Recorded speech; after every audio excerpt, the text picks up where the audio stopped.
नमस्कार, स्वागत है आप सभी का उत्तराखंड के हमारे इस बुलेटिन में। आपके साथ मैं अंजलि झा। तो चलिए बुलेटिन की शुरुआत करते हैं खबरों से। उत्तराखंड के सीएम धामी उत्तर प्रदेश के बरेली पहुंचे, जहां समान नागरिक संहिता लागू किए जाने पर सम्मान और अभिनंदन समारोह का आयोजन किया गया। सीएम धामी ने इस कार्यक्रम को संबोधित करते हुए क्या कुछ कहा, चलिए आपको सुनवाते हैं। यहाँ पर उपस्थित हुए हैं, मैं आपका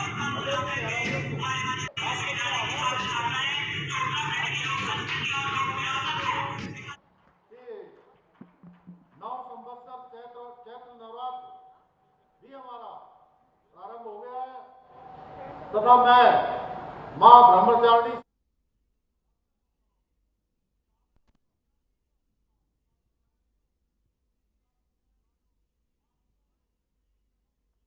बरेली में सीएम धामी पहुंचे थे और साथ ही साथ इस दौरान वो अभिनंदन समारोह में शिरकत करने के लिए पहुंचे थे, जहां पर वो संदेश देते हुए लोगों को नजर आए।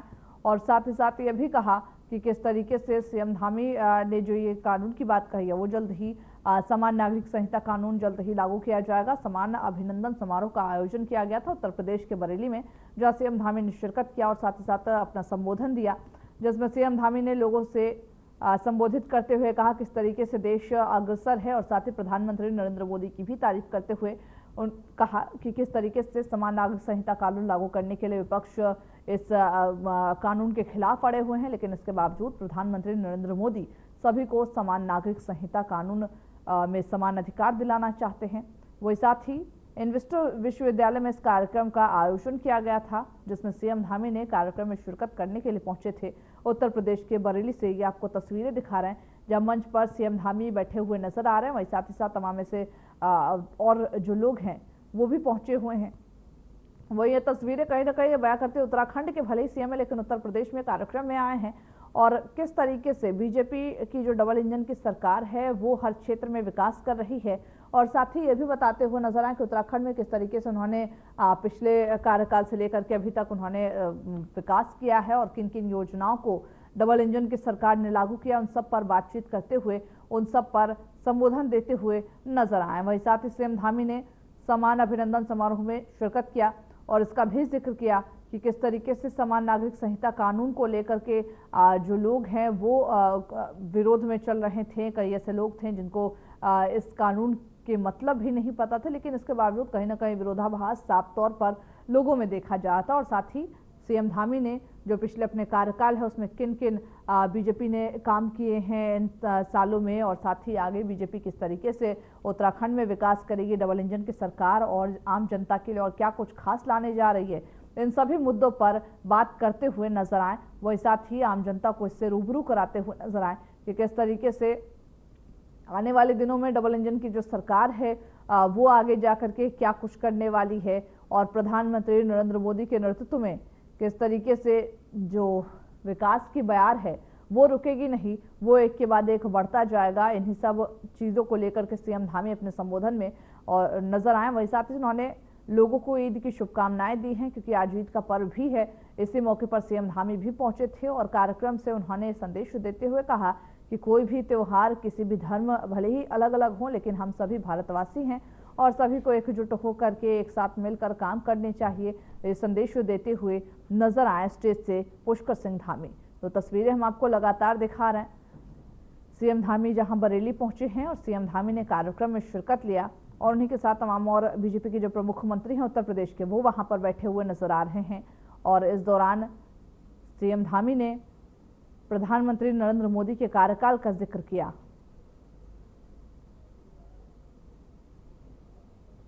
और साथ ही इस कार्यक्रम को संबोधित करते हुए उन्होंने क्या कुछ कहा वो भी हम आपको सुनवाएंगे, लेकिन उससे पहले फिलहाल हम आपको ये बता दें कि ये जो कार्यक्रम है वो आयोजन किया गया था जिसका, और साथ ही साथ सम्मान और अभिनंदन कार्यक्रम इसका नाम रखा गया था, अभिनंदन समारोह रखा गया था इसका नाम, जिसमें सीएम धामी शिरकत करते हुए नजर आए।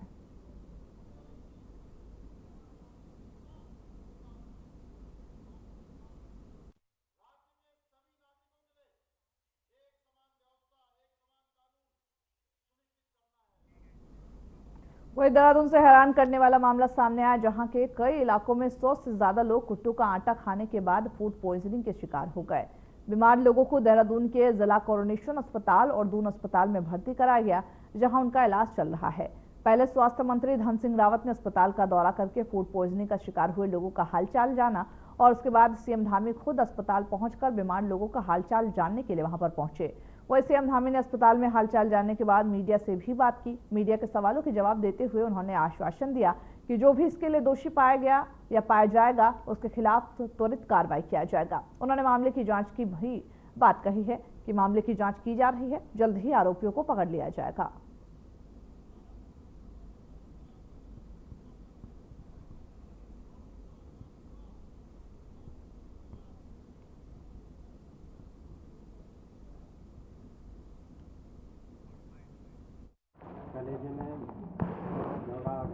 कि ये आटा, कुट्टू का आटा सहारनपुर से सप्लाई हुआ था और यहाँ पर जिस डीलर के यहाँ से ये सप्लाई हुई है वो दुकान सील कर दी गई है और उस दुकान से जितने भी जगह पर आगे जहाँ भी ये सप्लाई हुई है उन सभी दुकानों को सूचना कर दी गई है। इसमें जो भी सहारनपुर के जिला प्रशासन को भी हमारे यहाँ के प्रशासन ने बता दिया है, सभी घायलों को, सभी लोगों को जिनकी भी तबीयत खराब हुई है उनको अच्छी इलाज की व्यवस्था यहाँ पर हो रही है, अच्छा इलाज हो रहा है। लेकिन जो भी लोग इसमें जिनके कारण से ये घटना हुई है, इतने लोगों को अस्पताल में भर्ती होना पड़ा है, स्वास्थ्य सचिव से कह दिया गया है कि उनके खिलाफ जांच करके कठोर से कठोर कार्रवाई करें। खाने से लगभग 60 लोगों को जो है तबीयत खराब हुई है और अभी मैं हॉस्पिटल में सभी मरीजों को दिखाया था, सब खतरे से बाहर है, सबकी स्थिति बहुत ठीक हो गई है अब। लेकिन मैंने अभी जिलाधिकारी को निर्देश दिए हैं कि जिस विक्रेता के यहाँ से कुट्टू का आटा बिका है उसको सीज किया जाए और उसके खिलाफ कार्रवाई की।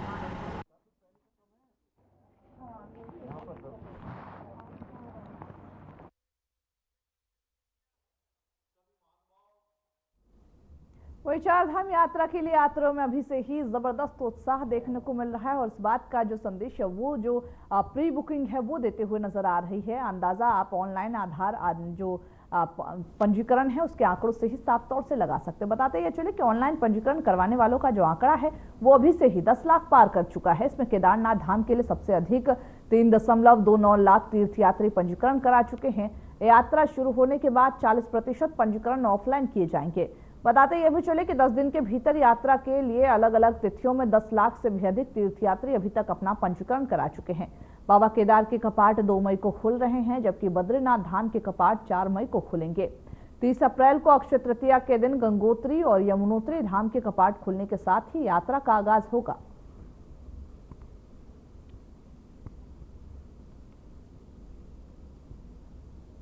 तो अभी से चारधाम यात्रा के जो यात्री हैं वो उत्साहित नजर आ रहे हैं। अभी के अगर आंकड़ों की बात करें तो केवल ऑनलाइन बुकिंग की अगर अभी तक की बात करें तो 10 लाख का जो आंकड़ा है वो पूरा हो चुका है। हालांकि इस आंकड़ों से ही एक बात साफ है कि इस बार चारधाम यात्रा में जो श्रद्धालु आएंगे वो एक अलग ही रिकॉर्ड बनाने वाले हैं। पुराने जो सारे रिकॉर्ड है उसको तोड़ते हुए नजर आएंगे। हालांकि सरकारों की ओर से अंदेशा जरूर लगाया जा रहा है, लेकिन कहीं ना कहीं अभी तक जैसी तस्वीरें आई हैं वो इस बात को प्रूव करते हुए नजर आ रही है।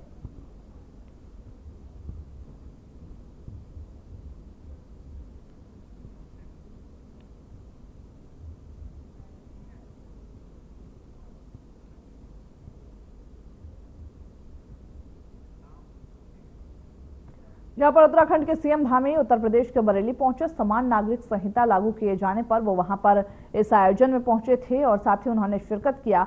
इस दौरान उन्होंने अपने संबोधन में क्या कुछ कहा, चले आपको सीधे सुनवाते हैं। मैं आपका हृदय की गहराइयों से आप सबका आभार व्यक्त करता हूं। आप सबको शुभकामनाएं भी देता हूं कि 9 संवत्सर चैत्र नवरात्र भी हमारा प्रारंभ हो गया है तथा मैं मां ब्रह्मचारिणी से प्रार्थना करता हूं कि आप सब पर उनका आशीर्वाद बना रहे, उनकी कृपा बनी रहे, आप सब लोग अपने अपने लक्ष्यों को प्राप्त हो इस अभिनंदन समारोह में। और मुझे आप सबके बीच में यहाँ पर बुलाने के लिए, इस आयोजन के करने के लिए मैं इनोवेटिव विश्वविद्यालय के कुलाधिपति एवं समस्त विश्वविद्यालय परिवार का भी हृदय से आभार व्यक्त करता हूं। भाइयों बहनों, मेरा ये मानना है कि ये अभिनंदन मेरा नहीं है, बल्कि उत्तराखंड की 1.25 करोड़ जनता का है, जिसने देवभूमि उत्तराखंड में राज्य बनने के बाद, जब से राज्य की स्थापना हुई, हर चुनाव में, हर बार विधानसभा का चुनाव होता था और हर चुनाव में जिस पार्टी की सरकार होती थी वो सरकार बदल जाती थी। पहली बार देवभूमि उत्तराखंड की जनता ने हमारे संकल्प को आगे बढ़ाते हुए आदरणीय प्रधानमंत्री मोदी जी के नेतृत्व में एक मिथक तोड़ने का काम किया, एक परिपाटी बदलने का काम किया और पहली बार ये परिपाटी बदलकर फिर से हमको सरकार में आने का मौका प्रदान कर दिया, अपना आशीर्वाद प्रदान करके दोबारा से भारतीय जनता पार्टी की सरकार बना दी भाइयों। और इस ऐतिहासिक यूसीसी को साकार करने के लिए हमें अपना समर्थन दिया।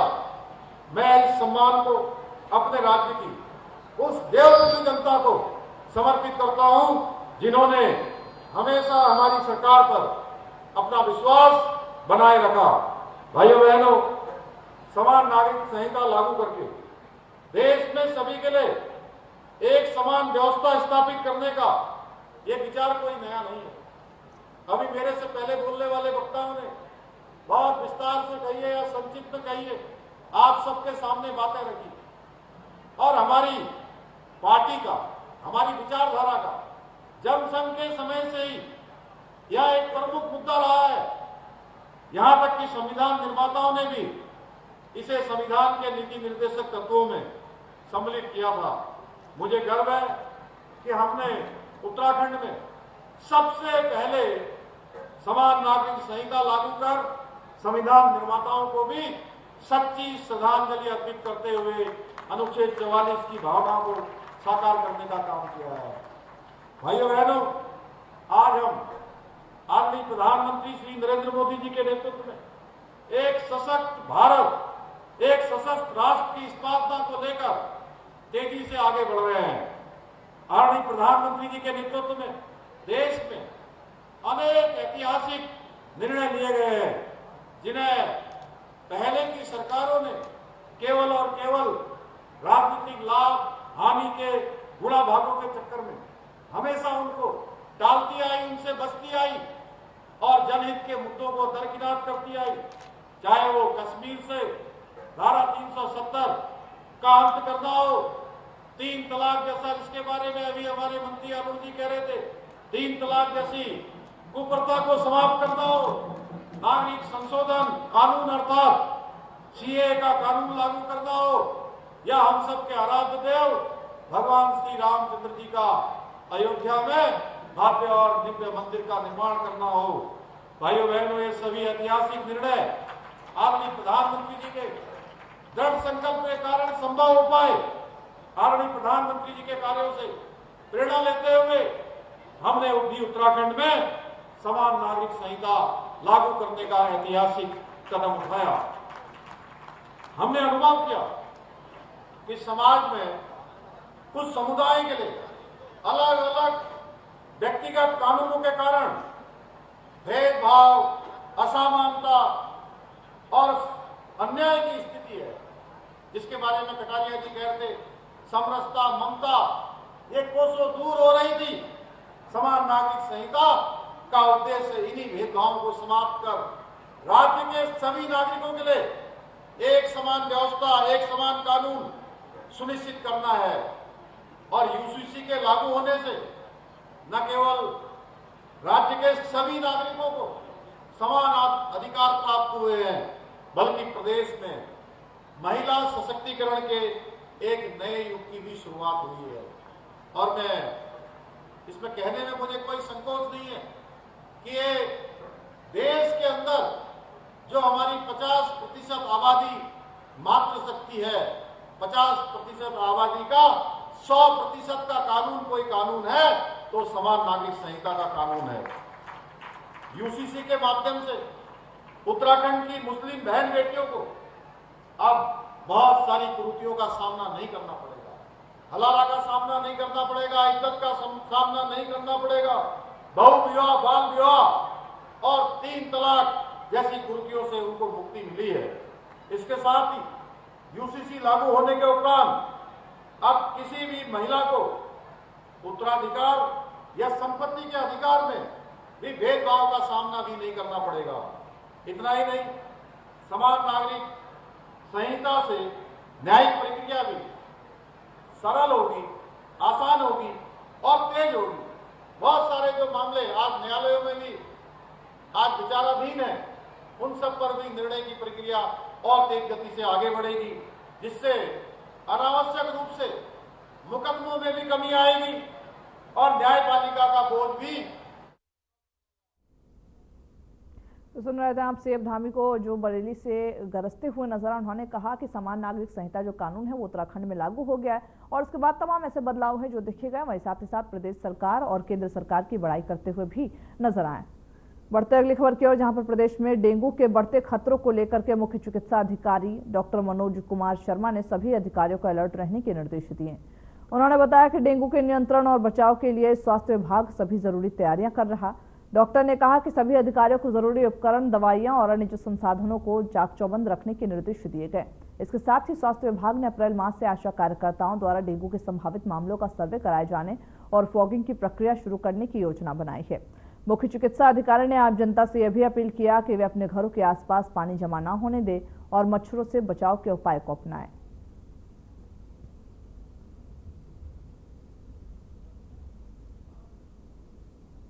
अभी जो डेंगू में हमने जो बैठक की थी, अभी सभी को ये निर्देश दिए हैं कि अपने यहाँ ये सब जांच लें कि जो उपकरण हैं, जो दवाइयाँ हैं, जो जरूरी चीजें हैं, संसाधन है, वो आपके पास में है कि नहीं। तो उसकी सब तैयारी कर लें। उसके बाद जो कार्रवाई की जानी है अप्रैल से हम शुरू करेंगे, जिसमें आशाओं के द्वारा सर्वे किया जाता है और लगातार फॉगिंग और स्प्रे का कार्य किया जाता है। तो वो कार्य हमारे द्वारा किया जाएगा।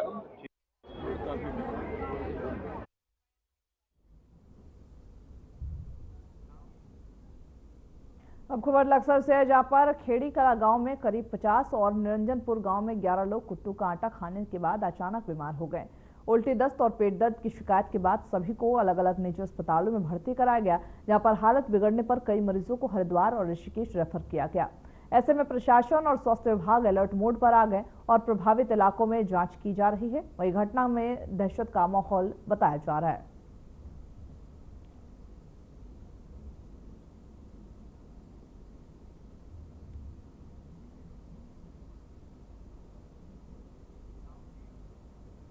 हरिद्वार में ईद उल फितर का त्योहार हर्षोल्लास के साथ मनाया जा रहा। सलेमपुर, ज्वालापुर, भेल, रोशनाबाद समेत विभिन्न जो स्थान हैं, उनकी मस्जिद में सुबह से ही बड़ी संख्या में लोग नमाज अदा करते हुए नजर आए। नमाज के बाद लोगों ने गले मिलकर एक दूसरे को ईद की मुबारकबाद भी दी, जिससे पूरा शहर में भाईचारे और उल्लास का माहौल बना हुआ। वही ईद का चांद नजर आते ही रविवार की शाम बाजारों में जबरदस्त रौनक देखने को मिली। इस दौरान सेवैयां, मिठाइयां और ड्राई फ्रूट्स की जो दुकानें थी, उस पर खरीदारों की भारी भीड़ उमड़ पड़ी। हरिद्वार के बाजारों में देर रात चहल पहल बनी रही और लोग ईद की तैयारियों में व्यस्त नजर आए।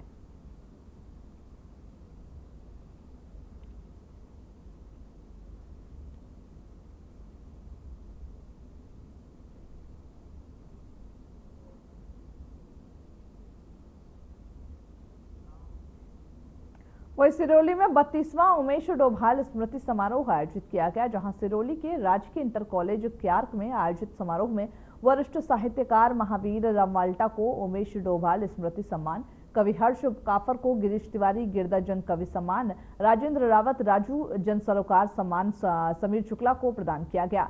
वही वर्ष 2024 का इलेक्ट्रॉनिक मीडिया पुरस्कार अल्मोड़ा के किशनगंज जोशी और सोशल मीडिया पुरस्कार उत्तरकाशी के पत्रकार प्रेम पंचौली को प्रदान किया गया। पुरस्कृत और सम्मानित होने वाले साहित्यकार, पत्रकारों को प्रशस्ति, अंगवस्त्र और साथ ही प्रतीक चिन्ह और 11,000 रुपए की धनराशि प्रदान की गई। इस आयोजन को लेकर के उमेश डोभाल स्मृति ट्रस्ट के अध्यक्ष गोविंद पंत राजू ने कहा कि ट्रस्ट द्वारा पत्रकारिता के साथ विभिन्न क्षेत्रों में महत्वपूर्ण कार्य करने वाले व्यक्तित्व सम्मानित किया। ये कार्यक्रम उमेश डोभाल की स्मृति में हर वर्ष उत्तराखंड या उत्तराखंड के बाहर अलग अलग जगह पर होता है। इस बार हमारे साथियों का आग्रह था कि ये कार्यक्रम उमेश डोभाल की जो कर्मभूमि है, जन्मभूमि है, उनका जहाँ गांव है, जहाँ उनकी पढ़ाई हुई, वहाँ किया जाए। तो सिरोली और क्यार में ये कार्यक्रम का आयोजन किया गया। 32वां समारोह था ये। इसमें पत्रकारिता के अलावा समाज के अलग अलग क्षेत्रों में काम करने के लिए पुरस्कारों की जो राशि है वो उमेश डोभाल ट्रस्ट अपने जो उसकी सीड मनी है उसके ब्याज से उस राशि का इंतजाम करता है। और देखिए वो हरिद्वार के जालापुर में पुलिस पर फायरिंग कर फरार हो गए 5 बदमाशों को पुलिस ने गिरफ्तार कर लिया और इन आरोपियों के पास से 2 पिस्टल और जिंदा कारतूस भी बरामद किए। गौरतलब यह भी है कि ये बदमाश काले रंग के स्कॉर्पियो से आए थे और गुरुकुल कांगड़ी के एक छात्र पर जानलेवा हमला कर हवा में फायरिंग कर फरार हो गए। वही पुलिस ने बीते शनिवार रात मुठभेड़ के दौरान 2 अन्य आरोपियों को निष्क्रिय त्यागी उर्फ ध्रुव उदय राज को पहले ही गिरफ्तार कर लिया था।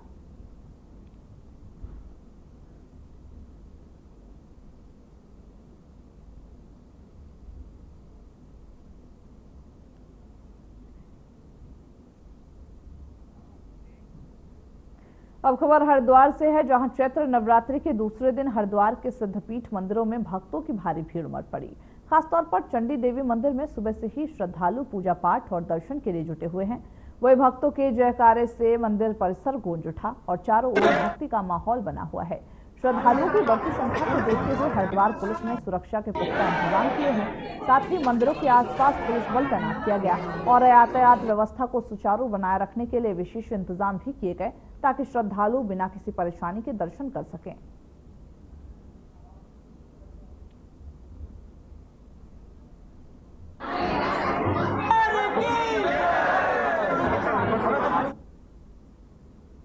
उत्तराखंड का राजकीय वृक्ष बुरांश अपनी खूबसूरती के लिए प्रसिद्ध है और इस समय यह फूलों से लदा हुआ है।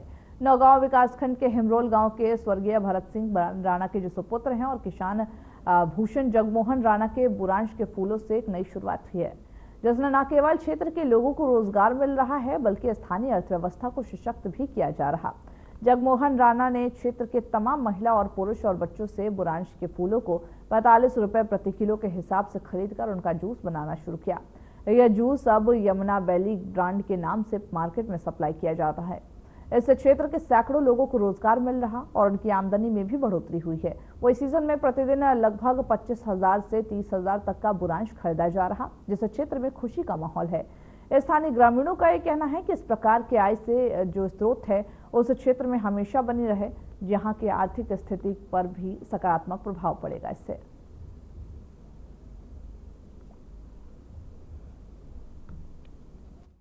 नमस्कार, मैं जगमोहन राणा, ग्राम हिमरोल विकासखंड नौगांव जिला उत्तरकाशी से।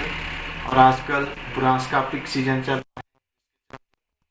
तमाम लोग हमारे पास बुरांश ला रहे हैं, जिसको हम 45 रुपये प्रति किलो के हिसाब से खरीद रहे हैं, जिससे सैकड़ों लोग लाभान्वित हो रहे हैं और उन लोगों तक कुछ न कुछ उसका पैसा जा रहा है। मैं प्रतिदिन लगभग 25 से 30,000 रुपये का आजकल बुरांश खरीद रहा हूँ, जिससे लोगों की आर्थिक स्थिति पर भी काफ़ी अच्छा प्रभाव पड़ रहा है।